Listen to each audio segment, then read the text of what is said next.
Welcome to LoveBytes, the show where we debug romance. Now, I am not a doctor. I am not a psychiatrist. I am not a patient. I don't have a degree in sociology or psychology, but what I do have is wealth of experience and a sincere desire to help you. Because sometimes love can get messy. Sometimes, if you're not careful, love bites.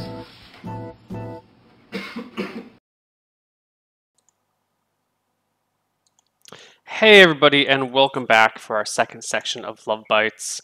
Lena, how are you doing? I'm great. Good, good. So, I'm ready to answer some more questions. Good. Our new question is, hi, I got a question for you. Backstory is that I was in a relationship with a girl for a long time, like for 4 years since I was 17. It was great, and we loved each other, and blah, blah, blah. We ended up breaking up because I got to the point where we needed to live together and marry each other in order to continue. It got stagnant, we broke up, I grifted for some time, got another girl, we dated for some time, and then it came to the moment where it was natural to say, I love you. I said it, we continued dating, had sex several more times, but from the start I knew it wouldn't work out, and it didn't, so we broke up, end of story. So the thing that's bothering me is the whole I love you moment. Because from my first relationship, I got the feeling that this phrase should be heard by the one, the only woman in your life. And with my second girlfriend, I was kind of anxious to say it, because I got the feeling like I lie, like I would betray her when I said it, because I knew she was not the one for me. So now I'm even more anxious about the whole love saying. Should I say it in casual relationships because it's just what's expected? Or should I hold off on it until I figure out how serious it all is? Good luck, Kay. I That's a good one. I think this is one of those like personal preference sort of things. When you say I love you, how much do you really mean it? What do you think? No, well, I don't know. Do you want to use it so flippantly? Do you just want to use that word as if it just doesn't mean anything? Or like, is that, I feel like the media has kind of brainwashed everyone into thinking they should just like have sex and not really worry about finding a commitment and just sleep with whoever you want and who cares. And sure, I'm all about like that freedom and doing that, but one, you shouldn't get so caught up in that there's only one person to be your forever love. Like Neil said earlier, you're setting yourself up for failure in that mindset. Like you will love more than one person, and that's okay. And if you don't, if you happen to find that one person that you fall madly in love with and you get to spend the rest of your life with them, well then, congratulations, because most of us don't get it right the first try. And it's just the truth of the matter, you know? So honestly, you don't want to just throw it around casually. The L word is something that you could say to the wrong lady, and then you've got a stage 5 clinger, and then you've got a whole new set of problems by just using it because you thought you should. Use it when you feel it, and if someone else says it to you and you don't feel mutual about it, then be honest. I know that's a crazy concept, but just be honest. You know, I'm not really feeling that way. It's not that and you should be honest and say it's not that I couldn't. It's just that I don't feel that way. And when I do say it, just know that I mean it. And then people take your words for more value than what, you know, people usually just throw around. I think you're absolutely right. Yeah. I've been a serial monogamist. I've never been interested in like the short-term things. And so for me, it's always been is this person going to work out for me? And I've always held off on saying that until I was pretty sure until I was like really sure that I was happy with this person, that we would be together for a long time. Maybe she wasn't the one, but I could see potential for the one in her, that sort of notion. Even though I'd like to agree with Lena on there is no one, but that notion. Perfect. That's perfectly said. It's like you hope that person that you're investing your time and love into will be, but if they're not, then you don't die. You don't like crawl under a rock and just dissipate. You're going to be fine. I think that you should, as you go about your love life, you should know what your objectives are. Are you with this person because you're looking for someone to spend the rest of your life with? Are you with this person because you don't really have anything else to do at the time and you're just looking for a little bit of a closeness and intimacy, but you're really not looking for this thing to go the distance? You should kind of figure out what your expectations are and then act appropriately. If you just want to hook up with people, that's fine, but you should probably keep the love words out of it. If this person's more into you than you're into them and you don't see this really has a future and she says I love you and you're supposed to say it back, maybe that's the time where you're like, oh yeah, sorry, let's maybe go somewhere else. This is for me and this got out of hand. The love is a very complicated emotion and it gets very messy. So you need to, on your side, have your objectives pretty clear and kind of know what you want to do with life. And then you'll be able to make the right decisions going forward. Yeah. Cool. And don't confuse love with infatuation. Infatuation can be a lot different than love. They can feel the same as like emotionally and excitement wise, but there is a big difference in which love is you are willing to put their needs above your own, and infatuation is you want to be on them. Like, I'm infatuated with Counter-Strike, but I love Divinity Original Sin. You know, there's a big difference here, and you know it when you feel it. There you go. All right.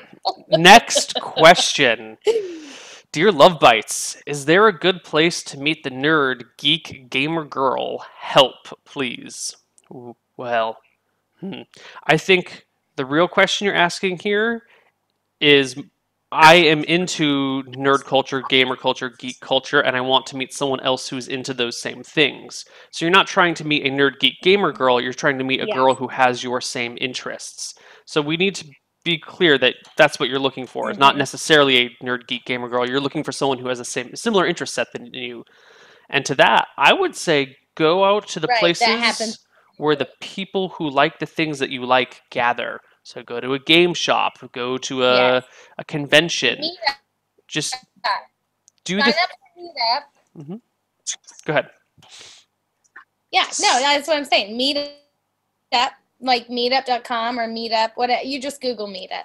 There are D&D people everywhere. There are gamers everywhere. I mean, it really, if you want to find them, they're there. I promise. But you can't have these unrealistic expectations either. Like, okay, well, she has to look like Felicity, and she needs to have a voice of an angel, and she needs to also be really good at League, at least a plat. And like, I mean, you have to be ideal in like, it's okay if she's good at different things than I am. As long as you're both gamers, as long as you both share that passion, you can coexist. So don't think that you just have to have this like super hot, crazy, awesome, perfect. Like that's not that. None of us are like that. We're all real ladies that just happen to love games. Like in the Misclicks community, on the Twitch community, in the world, anywhere, gamers like.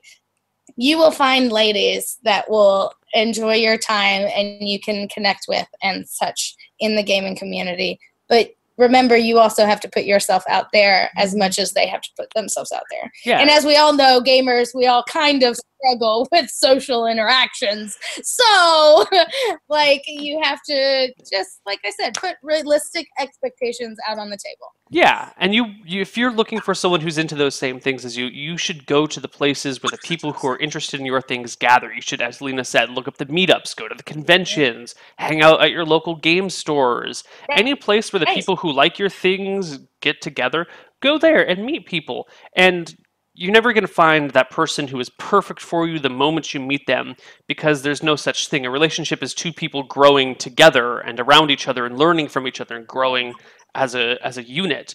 You never like meet a person like, you fit perfectly with me in every way and you're exactly what I want and now we're going to be together. That shit just doesn't happen. It's impossible. And if that happened and they were perfect for you, you might not be perfect for them, and then everything would fall apart because you've got different standards and you're at different points. It would just be a mess. So you want to find someone who shares your interests and that you guys can grow and become awesome together, and not just like bump into someone who's already awesome. You know, I mean, they can be cool too, but like Growth. I have to say that it's good too to have a lady in your life who's a different gamer than you. Like, for example, my boyfriend is really into War Machine. He's into a lot of like in-depth like MMOs and RPGs, and I'm more of, you know, a MOBA kind of girl, or like some lighter RPGs or puzzle games. You know, so the fact that we're so like we have games in common that we do play, like Diablo 3 and Heroes of the Storm, but then there's games we play that are just completely different, and we are still able to talk about them, and like sometimes we get interested and we play each other's games, and we probably wouldn't have played those games had we not been together. So like we're expanding our gaming like experience and knowledge together by being by dating each other. So Nice. I think it's good to date within the realm of gaming, but maybe not so close to what you like, is what I'm saying. Perfect. I agree. Let's move on because I think we got that one done. Hey, Neil and guest. My fiance and I have a great relationship, and we have overcome many hurdles and bumps in the road. From this, we have learned that complete honesty with each other is the only way to be in a mutually satisfying relationship. And let's keep that sentence in mind because it comes into play later. This is another one of those that I read ahead of time because it's a little bit long. So from that, we learned that complete honesty with each other is the only way to be in a mutually satisfying relationship. But there's one topic that is completely out of bounds between us. Anything concerning religion or the religious. She is originally from Texas, USA, and is from an evangelical Christian family, and I'm from Denmark, and I have never known anyone religious before we met. I never noticed this aspect of her until one night when we were watching some god-awful Finding Christ romance flick called Fireproof. I had apparently made some comment about the sheer stupidity of it all. Without any explanation, I got the silent treatment for a full month. And then after, she left me a freaking handwritten manuscript like the one Rachel gave Ross and Friends to read within 24 hours with the same terms.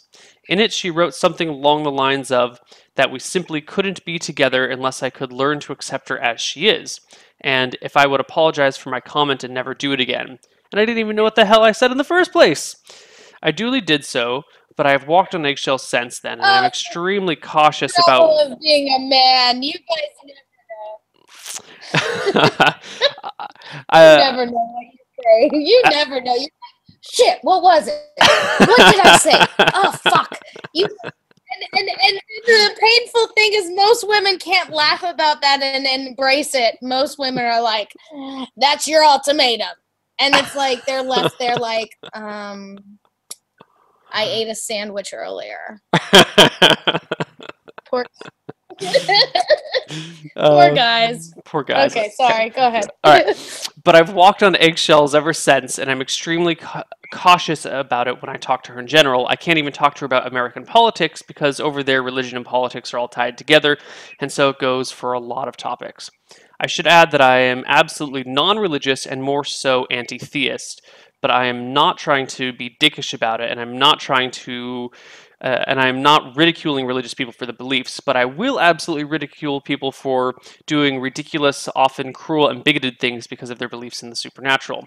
I will try to be more concise in my question. How do you think I should handle this? Should I try to be honest with her about how I feel, about how these things are, or should I just steer clear of this and always be calculated and filtered in anything I talk to her about? By the way, it was nice to meet you during your Eurostream Simulator 2015 and come back next year and stay a little longer in Copenhagen. Best regards, Pollution. Well, it was nice to meet you too, Pollution. And I think you hit it on the head in your second sentence from when you said, from this we have learned that complete honesty with each other is the only way to be in a mutually satisfying relationship. You need to tell this woman the truth. Because if you're not religious and she's super religious and you guys are about to get married, maybe you should talk about that because that might be really important. That might be like... That's a real big... That's you cannot jeopardize your life and your well-being and your thoughts for someone else. Even if you love them, you cannot live your life constantly wondering, oh, if I say this, will I offend her? No, she writes you a manuscript saying, well, accept me as I am. But the irony behind that is actually she needs to accept you for who you are because you clearly don't care that she's religious. But I guarantee you, if she's as religious as she says she is, then either she's going to have a really hard time trying to understand someone who is agnostic or atheist or something other than Christian. And that you definitely, absolutely need to talk about that. You can't marry someone under just not speaking about it. Like, it will end up in a divorce. I'm telling you. I mean, what if when you guys have kids, you don't want the kids to go to church? She wants them to go to Sunday school and go to a private Christian school. You know, there are a lot of things that will come into play down the line that you need to head off and figure this shit out well in advance. So you need to be honest with her and be like, look, babe, I think the belief in the supernatural is kind of ridiculous. And I'm okay with you being religious and that's all that sort of thing, but like this is kind of, you know. If you want to argue something, offer logical argument. Don't just say it because, you know, it's based on your feelings or the fact that you just decided at a young age that you did not believe in the story of the Bible and what that whole, you know, idea is. You believe in science or you believe in nothing or whatever it is. You need to make that clear and concise. You can't just throw this at her and then expect her to understand. She's not going to understand. She believes in, you know, the Lord and Savior Jesus Christ, and if someone is like that, that's fine. It doesn't matter to you, but to her, she's going to care that you don't also believe in that. And how will that affect everything from henceforth? Yeah. So you got to sort this stuff out. You absolutely have to talk about this with her. You can't spend the rest of your life creeping around and pretending that that thing doesn't exist. I mean, it's the elephant in the room, and you need to discuss the elephant. But I think we've wrapped that one up pretty good. So I'm going to move on. I think we've got time for 2 more questions before we wrap this up. So if you have other questions, send them in, and we will get to them next week with our next guest. Dear Koivu and guest, so I've recently moved into a 6-person flat and have become romantically interested in one of my flatmates, but I know for a fact that she is not interested in me in that way.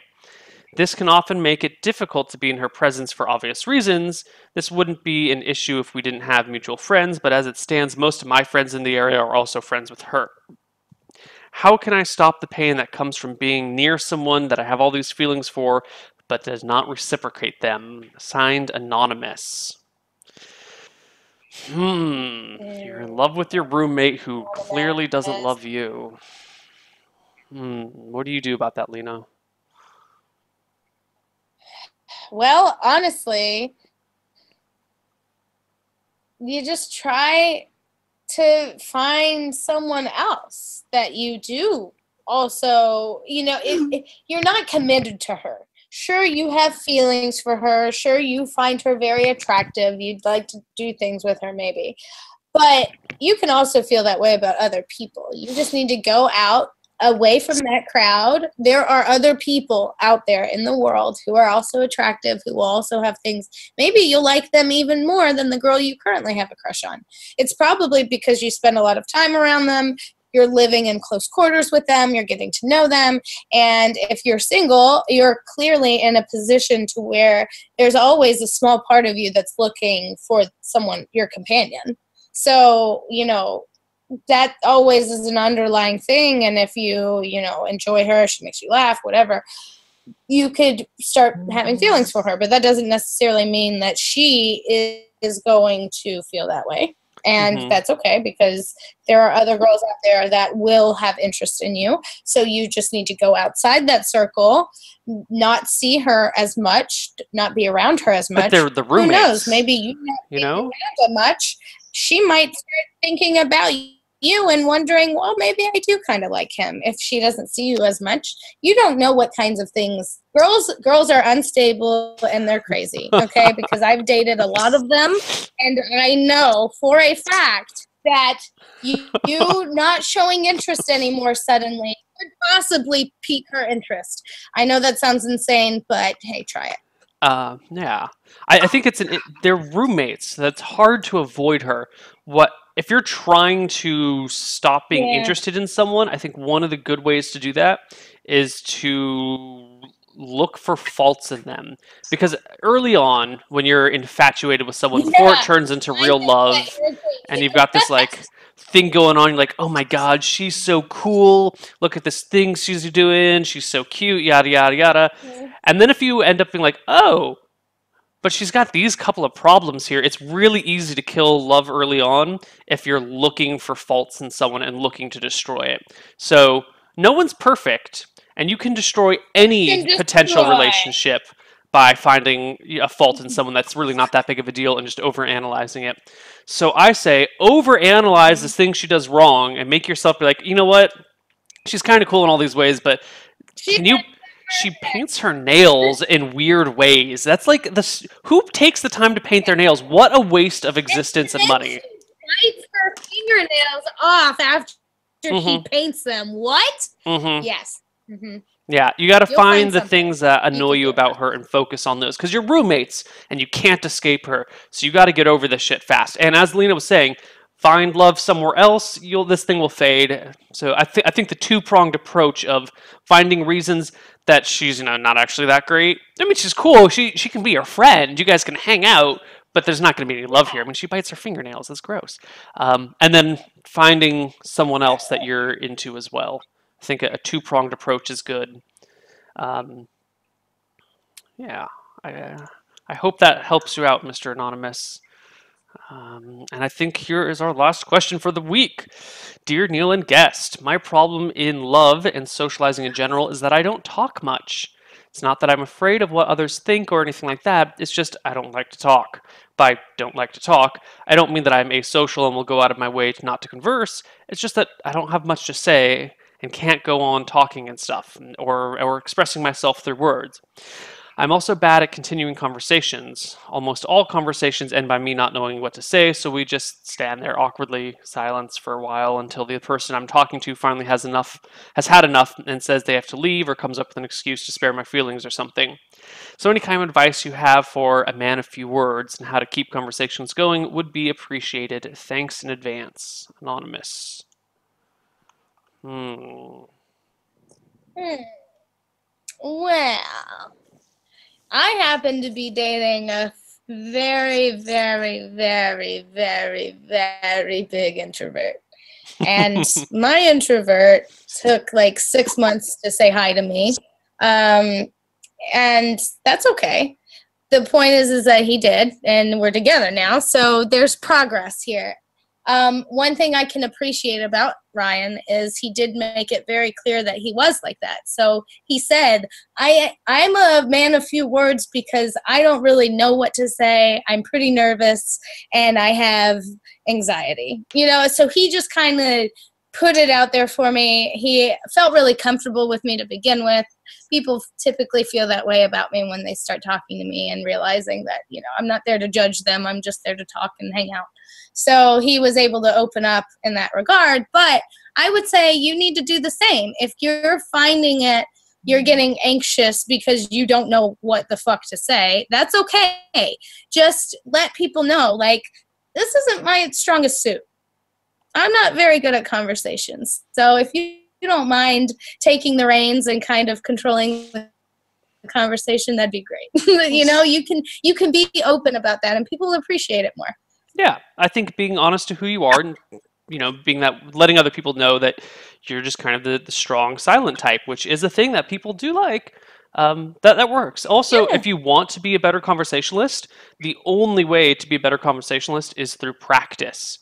And that sucks because then you have to practice the thing you're really bad at. It's like trying to go to the gym and at first you can't lift anything and you feel really shitty because everyone else is lifting all these things and you're there like, 10 pounds, woo! But you need to practice. So it's okay. You don't have to be talkative. My wife is a lot more talkative than I am, and I don't mean that in a bad way. I actually really enjoy sitting and listening to her talk about her day. I think she's got a wonderful voice, and she just has a wonderful way of going about things, and I am much more of the, like, sit back and listen sort of guy. And that's fine. That works great for us. Guys work out. Yeah, it's fantastic. Yeah, absolutely. So practice.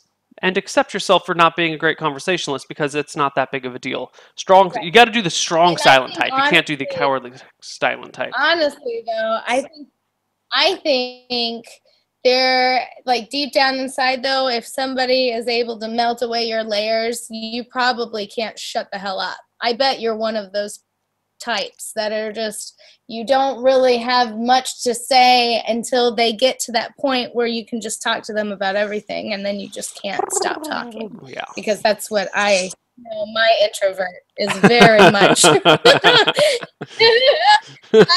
couldn't believe it. It's like a different person now that like he's so warmed up to me. It's like I see a person that no one else sees, which is special for an introvert, and that's something that they share with you. So you're clearly an introvert if you struggle with conversation.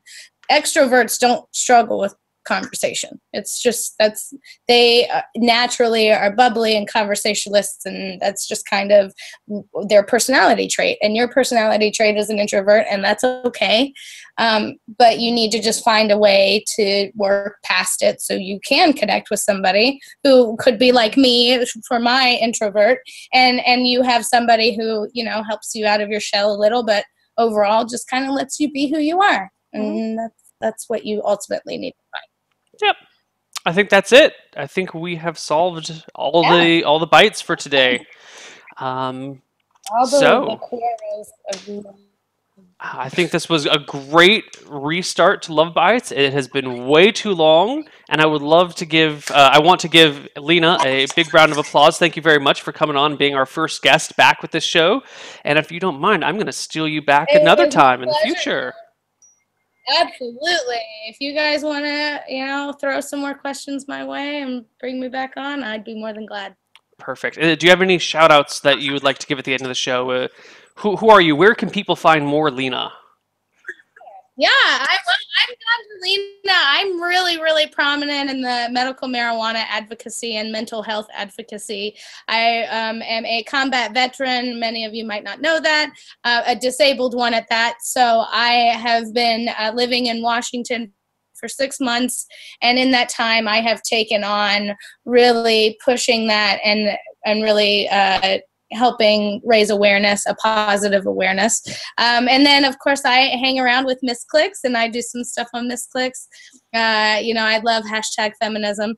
And I am just all about, like, making every community that I'm a part of better, So you can find me, Ganjalina 420, pretty much anywhere. If you Google it, you'll find me in places. The only place I'm not is Twitch. I'm still CRSLINA.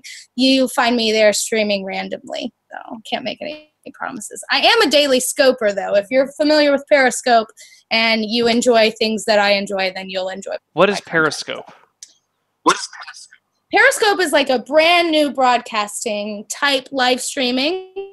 Twitch, if you will, minus video games. So you can focus on, when you were traveling all over Europe, you could have scoped all of your different places, and you don't have to do anything. You just interact with your audience. Okay, cool. Yeah. Awesome. Well, hopefully we will see you back, and if not, we will see you on Miss Clicks in a couple weeks. Absolutely. Yes. All right. For those of you that are sticking around, we are doing 24 to 36 hours after this, so we will be doing lots of gaming. Take care, everybody, and see you later. Bye-bye. Bye. Good luck. Have fun. Bye.